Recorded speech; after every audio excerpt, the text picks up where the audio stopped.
জ্যৈষ্ঠের তীব্র তাবদাহ শেষে আষাঢ়ের প্রথম বৃষ্টি যেন প্রকৃতিতে এনেছে প্রশান্তি। আর এই বৃষ্টির হাত ধরেই রাজধানীর বুকে নেমে এসেছে দেশি ফলের সুবাস।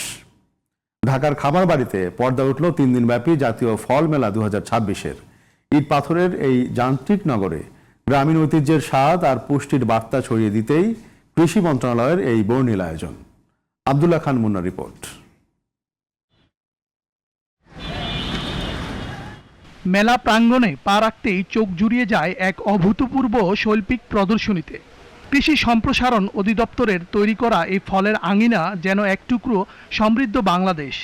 সম্পূর্ণ কেমিক্যাল মুক্ত ও সরাসরি বাগান থেকে আসা হরেক পদের ফলের পসরা সাজিয়েছেন চাষিরা। শহরের বাজারে তো খাঁটি ফল চেনা মুশকিল, সেখানে একই ছাদের নিচে এত দেশি ফল দেখে খুশি সবাই। শুধু ফল প্রদর্শনী নয়, বরং আধুনিক প্রযুক্তির ব্যবহারে কিভাবে বছর জুড়ে ফল সংরক্ষণ করা যায় তা সাধারণ মানুষের কাছে পৌঁছে দেওয়ার লক্ষ্যেই কাজ করছে মন্ত্রণালয়।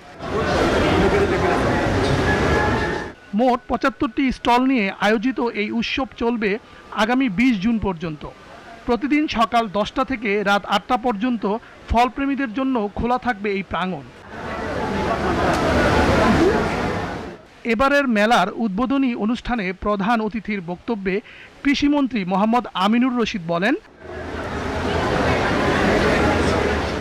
আব্দুল্লাহ খান মুন্না, জিটিভি নিউজ, ঢাকা।